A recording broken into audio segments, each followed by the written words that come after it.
नमस्कार, मैं हूं विकास वीजा। आप देख रहे हैं अब तक टाइम। दोस्तों, हम पहुंचे हुए हैं करनाल कैथर रोड के ऊपर। आपको बता दें, करनाल कैथर रोड का जो 4 लाइन कार्य था वो संपन्न हो चुका है।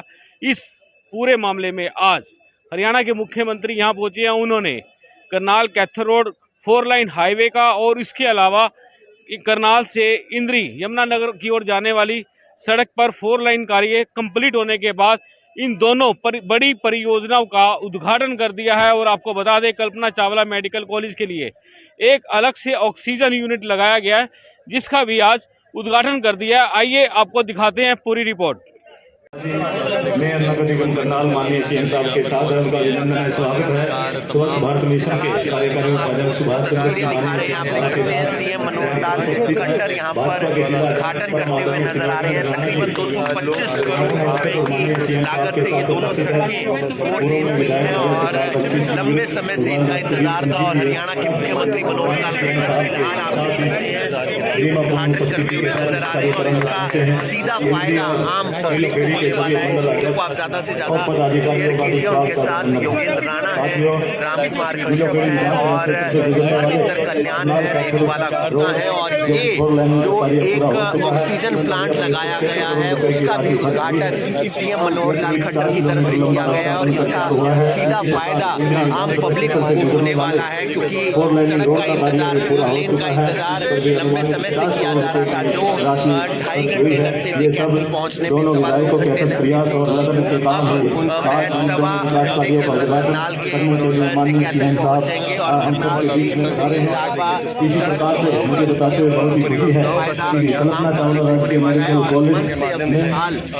कोरोना काल के दौरान एग्रो इंडिया की तरफ से ऑक्सीजन प्लांट लगाया गया था, उसका उद्घाटन माननीय सीएम साहब ने किया है। अब माननीय सीएम साहब अपने कर कमलों से उद्घाटन करने के उपरांत सम्मानित मंच पर पहुंच रहे हैं। मैं आप सबकी ओर से हरियाणा के ईमानदार और यशस्वी मुख्यमंत्री परम आदरणीय श्री मनोहर लाल जी का हार्दिक अभिनंदन करता हूं।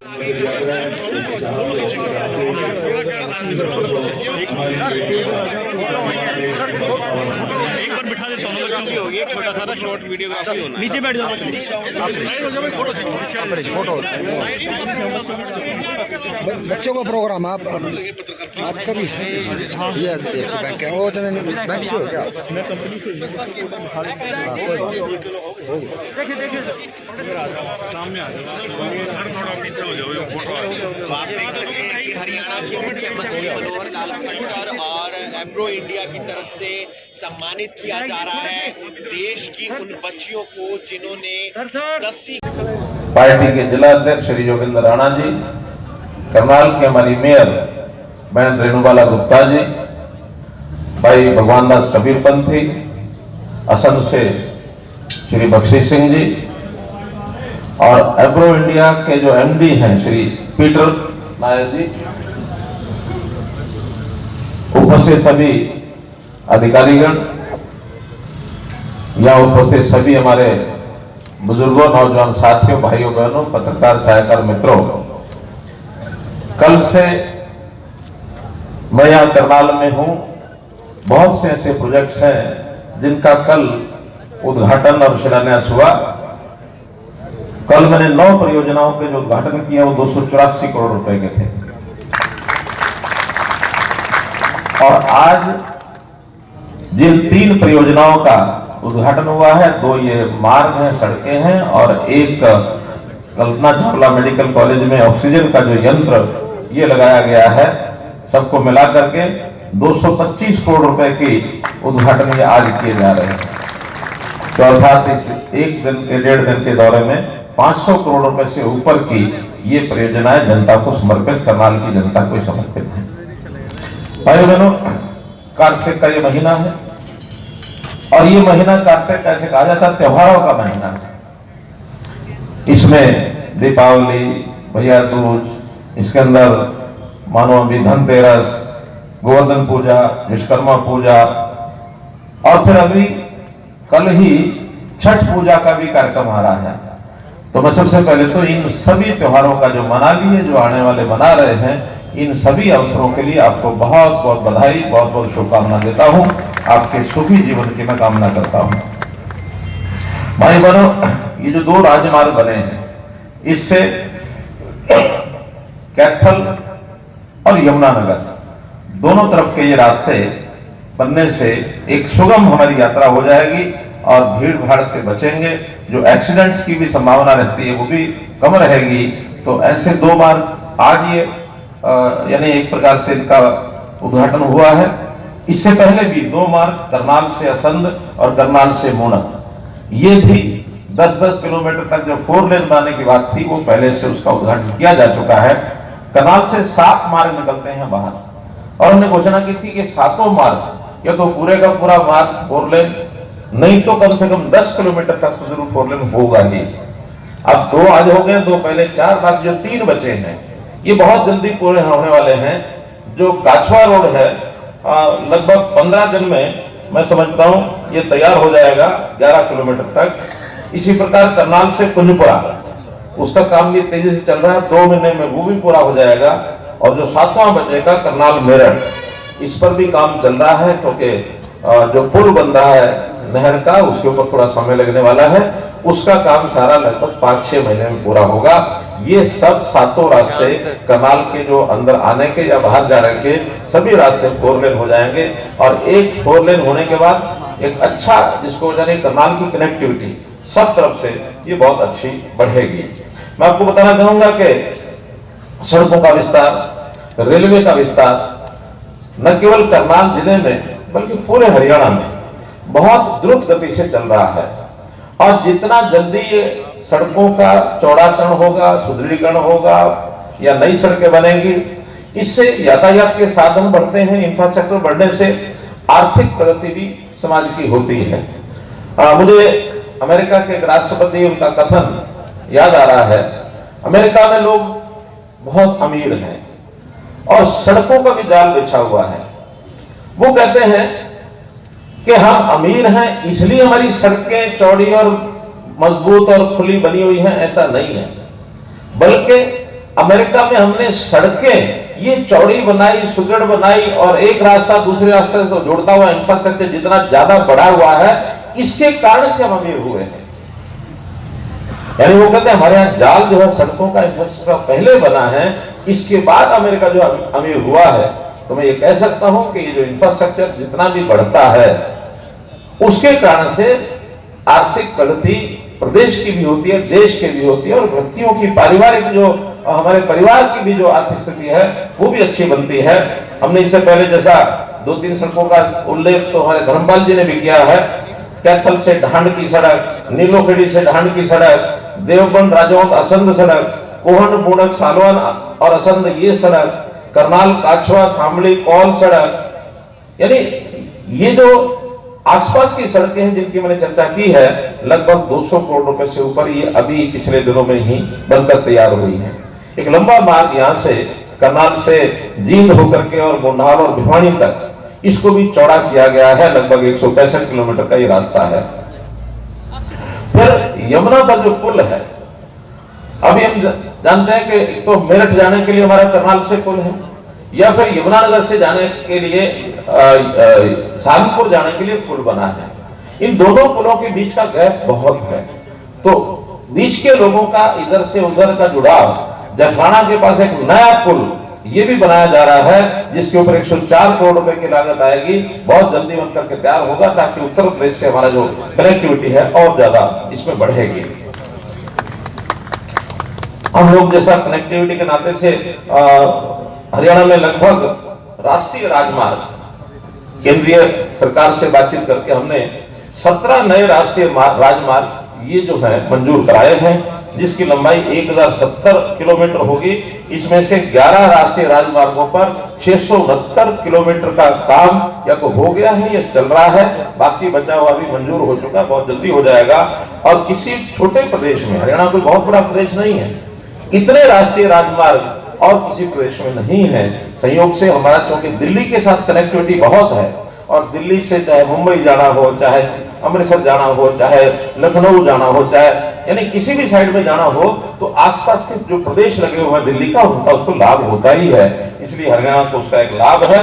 मुझे याद है कि जब 2015 6 सितंबर को फरीदाबाद में प्रधानमंत्री जी आए थे, वहां मेट्रो रेल का जो उद्घाटन किया था उसमें उन्होंने कहा था कि अगर विकास करना है तो हमें इंफ्रास्ट्रक्चर को ही बढ़ाना होगा। वही बात जो अमेरिका के राष्ट्रपति ने कही, वो इंफ्रास्ट्रक्चर के नाते से हमें कहीं से भी जरूरत महसूस होती है, कोई भी जानकारी मिलती है, तो उस इंफ्रास्ट्रक्चर को हम तुरंत, हमारे लायक होता है हम अपने स्टेट से बनवाते हैं, वरना केंद्र सरकार से, national highway authority of India से जो बात करते हैं तो सब सड़कें हमारी मंजूर हो जाती है। कितने ही शहरों के हमने बाईपास बनवाए हैं, यानी 12 नए बाईपास ये अब बनाए जा रहे हैं, जिसके ऊपर 950 करोड़ रुपए की लागत आएगी। इसमें हमारे करनाल का भी एक बाईपास, ये जो इधर का जो हमारा एक रोड जो हमने यहाँ का कैथल रोड से और जीटी रोड चंडीगढ़ साइड में जोड़ा है, ये तो हमको पता है बन के तैयार हो गया है। जो दूसरा आधा पार्ट है कैथल रोड से और जीटी रोड तक दिल्ली जाने की तरफ, इधर का भी नया काम शुरू हो गया क्या? उसको नहर के ऊपर काम शुरू हो गया, बाकी बचा हुआ भी मुझे लगता है बहुत जल्दी उसको भी तैयार कर लेंगे। वेस्टर्न बाईपास तो ये पूरा हो जाएगा। ऐसे ईस्टर्न बाईपास यानी मधुबन से लेकर के और झंझाड़ी गांव में जाकर के मिलेगा, और वो भी लगभग 1300 करोड़ रुपए का ये प्रोजेक्ट है, ये भी मंजूर हो चुका है, जमीन एक्वायर हो रही है, वो भी बहुत जल्दी बनके तैयार होगा। तो एक प्रकार से करनाल के चारों तरफ एक रिंग रोड ये कंप्लीट हो जाएगा। करनाल की जो प्रगति है वो दिन ब दिन जैसा जैसा प्रोजेक्ट पूरे हो रहे हैं, हमको ध्यान में आ रहा है कि करनाल एक अच्छा यानी उभर करके आने वाला जिला, सब तरफ इनका जो रास्ता है वो बन रहा है। तो इसी प्रकार ग्रामीण क्षेत्र के अंदर, ठीक कहा हमारे धर्मपाल गौंदल जी ने, हमने ये नई योजना बनाई है। 3 या इससे ज्यादा गांव जिस सड़क पर होते हैं, अगर वो 12 फुट है तो उसको सबको 18 फुट कर रहे हैं।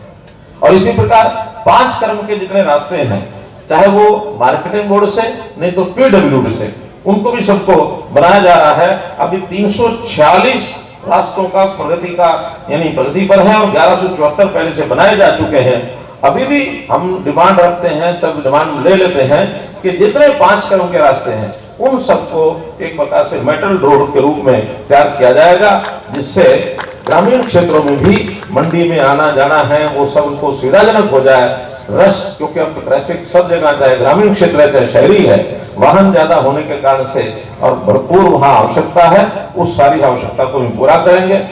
जहां तक दिल्ली के साथ हमारा कनेक्टिविटी है, आपको पता है कि हमने केएमपी रोड यानी रिकॉर्ड, एक बार तो रुक गई थी झगड़े के कारण से, बाद में रिकॉर्ड टाइम में उसको तैयार किया, और 135 किलोमीटर वो रास्ता केएमपी केजीपी का हरियाणा के अंदर से होकर निकलता है, वो तैयार हुआ है। अब हमको कहीं भी दक्षिण हरियाणा में अथवा पश्चिम हरियाणा में कहीं जाना हो तो दिल्ली के अंदर जाने की आवश्यकता नहीं होती है, बाहर से हम जा करके और अपना काम चला सकते हैं। उसी सड़क के ऊपर जो केएमपी है, वहां एक ऑर्बिटल रेल कॉरिडोर पलवल से कुंडली तक, ये भी अब मंजूर हो चुका है, उसकी जमीन भी एक्वायर हो चुकी है। बहुत जल्दी वो रेलवे लाइन बनेगी, चंडीगढ़ से लेकर के शताब्दी यानी पलवल फरीदाबाद के लोगों को भी अब दिल्ली में नहीं जाना पड़ेगा, बाहर से ही शताब्दी जैसी कोई ट्रेन पकड़ करके चंडीगढ़ पहुंच सकते हैं। तो दिल्ली की जो भीड़ भाड़ है उससे बच करके हम उसका उपयोग कर सकते हैं। दिल्ली से मुंबई का जो रास्ता है, दिल्ली मुंबई एक्सप्रेसवे, इसका भी 160 किलोमीटर हिस्सा ये हरियाणा के कुछ जिलों में से होकर निकलता है। लगभग उस पर भी 10,000 करोड़ रुपए की राशि इसको लगेगी। यानी एक प्रकार का देश में बनने वाला ये सबसे प्रमुख मार्ग 1 लाख करोड़ रुपए की लागत का ये बनने वाला है, जिसमें 10,400 करोड़ रुपया केवल हरियाणा के अंदर जो सड़क बनेगी उसका एक यानी हमको लाभ होगा। तो उस पार्ट में सड़कों का जो जाल बिछा है, वैसा ही जाल हमारे उत्तर हरियाणा में बिछेगा। जैसे अभी यहाँ से पानीपत से और एक सड़क डबवाली तक नेशनल हाईवे ये मंजूर हुई है, यानी पूर्व से पश्चिम भी हरियाणा को जोड़ने वाली एक नई सड़क ये और हमको मिल जाए।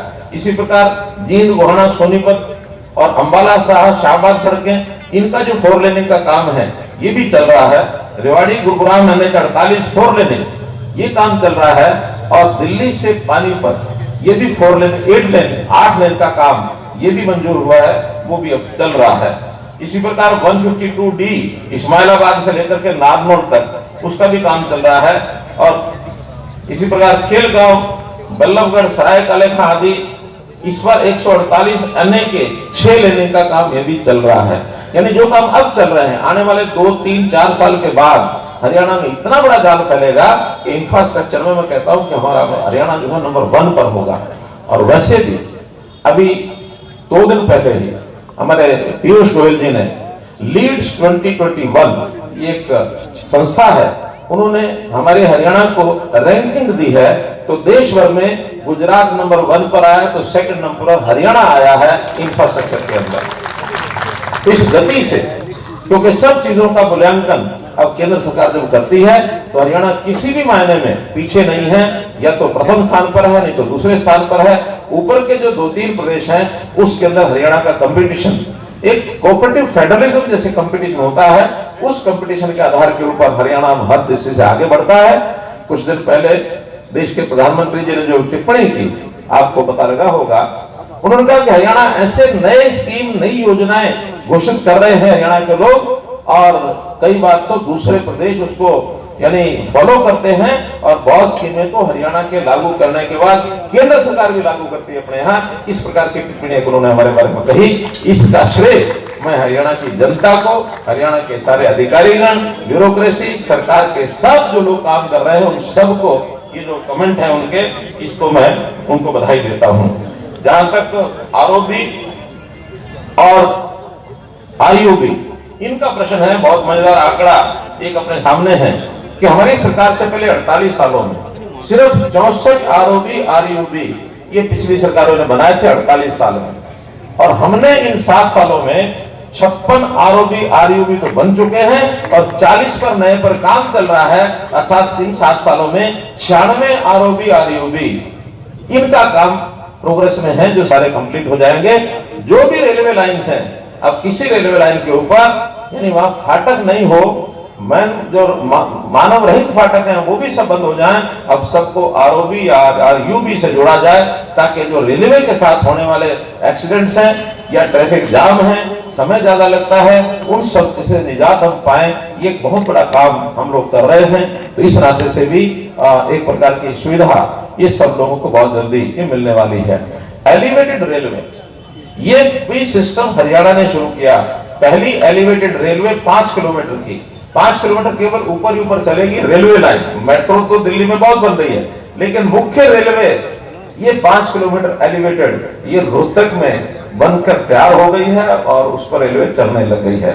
दूसरा प्रोजेक्ट कुरुक्षेत्र में, वहां 4 फाटक लगते हैं, उन चारों फाटकों को खुला करके और वहां सड़क बन जाएगी, कोई फाटक नहीं होगा। उनके ऊपर 3.5 किलोमीटर का जो रास्ता है वो ओवरहेड रेलवे का बनेगा। और तीसरा प्रोजेक्ट कैथल में है, वहां भी जो रेलवे लाइन में 4 फाटक आते हैं, 3 आते हैं, तो उन 3 फाटकों को समाप्त करके वहां भी एलिवेटेड रेलवे बनाकर, जहां ये शहरों में कई फाटक हैं, उन फाटकों को खत्म करने के लिए और एलिवेटेड रेलवे लाइन का जो प्रारंभ ये हरियाणा ने किया, ये भी एक अच्छा एक कार्यक्रम शुरू हुआ। और मैं आभारी हूं, धन्यवाद करता हूं एब्रो इंडिया का Peter walker, managing director, that you have installed this PSA 15 NM3 capacity PSA you have installed there at Kalpana Chawla Medical College. I am very much thankful to the company and to yourself. आज एब्रो India की तरफ से ही जो 20 मेधावी छात्रों को 21,000 रुपए की इनाम राशि दी जा रही है, पिछले 5 सालों से लगातार ये राशि दी जा रही है। इन छात्रों को, इन बच्चों को भी मैं अपनी ओर से बहुत बहुत बधाई, बहुत बहुत शुभकामना देता हूं। मित्रों, इसी प्रकार करनाल के काम को आगे बढ़ते हुए आप सब भी, इस जिले के काम को आगे बढ़ते हुए आप सब भी प्रसन्न होंगे, मुझे भी संतोष होगा, क्योंकि मैं भी यहाँ की 5 विधानसभा सीटों में से एक विधानसभा सीट से विधायक हूँ। तो विधायक होने के नाते मुझे भी अच्छा लगता है कि यहाँ के काम जरा आगे बढ़ते रहे। बहुत बहुत धन्यवाद, बहुत बहुत होगी। मित्रों, इन 2 दिवसीय मेरे करनाल के दौरे में मैंने 12 प्रोजेक्ट्स जो हैं उनका उद्घाटन किया है, और लगभग 525 करोड़ रुपए का एक प्रकार से इस राशि के ये प्रोजेक्ट सारे जनता को समर्पित किए हैं। इस अवसर पर मैं इनकी सुविधाएं जो जनता को मिलेंगी उनको बहुत बहुत शुभकामनाएं और बहुत बहुत बधाई देता हूं। और इसी प्रकार से विकास के कार्य न केवल करनाल में बल्कि पूरे प्रदेश में चल रहे हैं, और प्रदेश में जहां भी मैं जाता हूं वहां ये सारे कार्यक्रम उद्घाटन के मेरे द्वारा किए जाते हैं। पिछले दिनों में कोविड में 2 बार मैंने ऑनलाइन ये उद्घाटन जो है हज़ारों करोड़ रुपए के 2 बार वहाँ से भी किए हैं। इसलिए विकास की गति कोविड के अंदर थोड़ी स्लो ज़रूर हुई थी, लेकिन थमी नहीं थी। अब चूँकि कोविड से हम निजात पा रहे हैं, और मुझे आशा है कि ये कोविड का जो सारा सिलसिला ये डाई डाउन हो जाएगा, और बहुत जल्दी पूरी स्विंग से ये सारे काम जो रुके हुए भी होंगे, स्लो गति होगी, पूरे स्विंग से फिर दोबारा से। सर, जो जिला सचिवालय है हांसी का, वहां पर पक्का मोर्चा लगाकर किसान बैठ गए हैं। उन्होंने कह दिया जब तक मामले वापस नहीं होंगे हमारे ऊपर दर्ज तो हम नहीं उठने वाले। और रामकुमार जांगड़ा के खिलाफ भी मैंने कल कहा है, कानून अपना काम करेगा, जिसका दोष होगा उसके खिलाफ कार्रवाई होगी। अगर दोष नहीं होगा तो दबाव में कहीं भी आकर के कोई कार्रवाई किसी के खिलाफ नहीं होगी। हम लोकतांत्रिक सरकार है, लोकतांत्रिक सरकारों में दबाव की राजनीति नहीं चलती है। इस दबाव के कारण से सरकार का कोई भी निर्णय नहीं बदला जाएगा। सर, मुख्यमंत्री की बात की, रास्ते कब तक खुलवाए जाएंगे सीएम साहब? उसकी बात की जाए, मार्केट कमेटी की बात की जाए, फूड सप्लाई इंस्पेक्टर अशोक की बात की जाए, धान घोटाला हुआ है सर। देखिए, कोई घोटाले नहीं हुए हैं। आप लोग जबरदस्ती मेरे मुंह में कोई शब्द डालना चाहो, अच्छी बात नहीं है।